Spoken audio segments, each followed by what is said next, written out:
We, like I know a lot of other advisors, were working all the way up until the 29th of October to get transactions completed in anticipation of an increase in CGT rates. And we were right, because CGT rates increased up to 24% for the sale of shares from the 30th of October. We've got a little grace period for BADR because that doesn't increase until the 6th of April.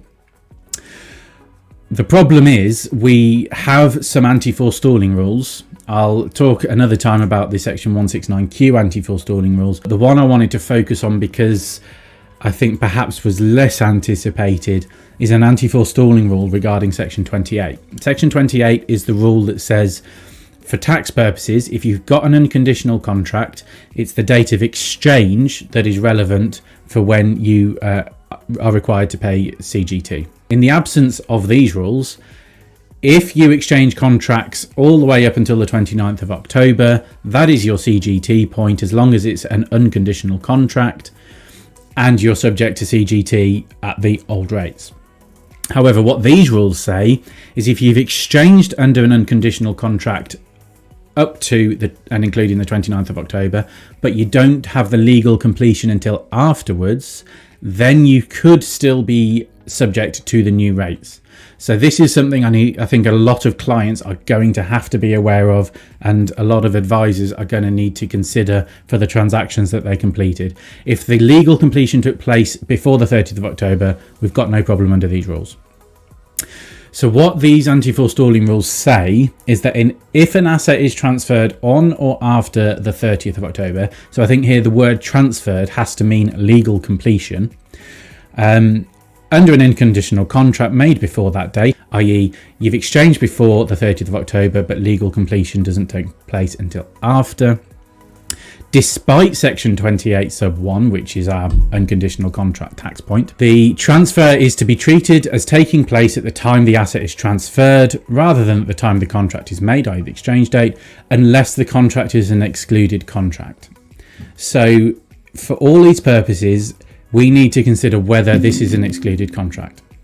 An excluded contract is one where obtaining an advantage by reason of section 28 was no purpose of entering the contract. I don't know what that means. So let me say that again.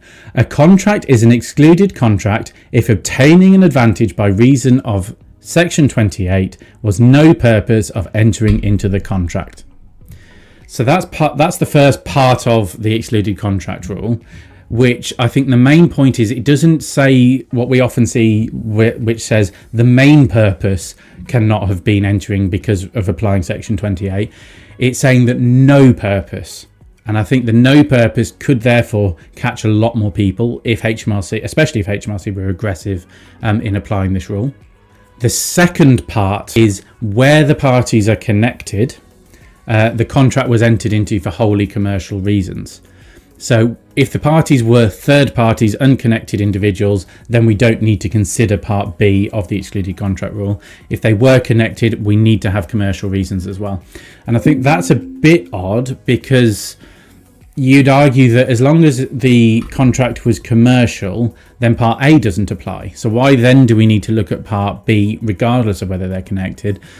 And the only thing I can think is that actually under part A you could still have an uncommercial contract as long as section 28 wasn't one of the purposes, whereas part B says not only do we have to not have any purpose of section 28, i.e. exchanging before but completing after, but we also need to have a commercial reason.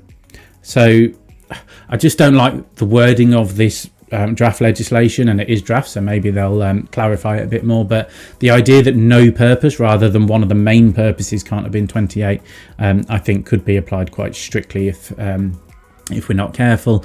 The other point to make about these new anti-forestalling rules is that a claim might have to be made.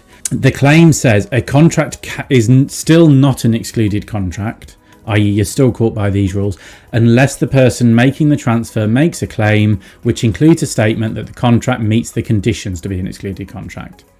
So if we're talking a third party deal, To me, that says we still need to put a white space note in our tax return that says this isn't an excluded contract because there was no purpose of doing this sale that related to Section 28.